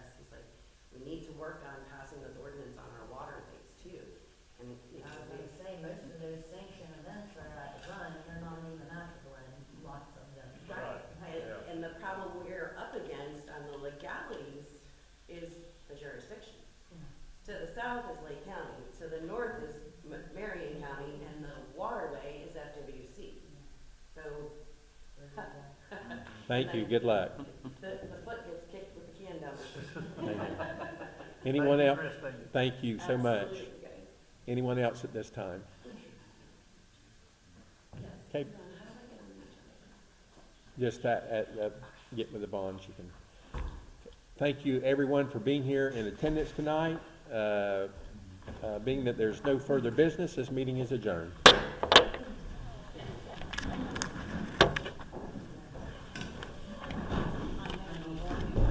Thank you, Christy. Yeah, of course.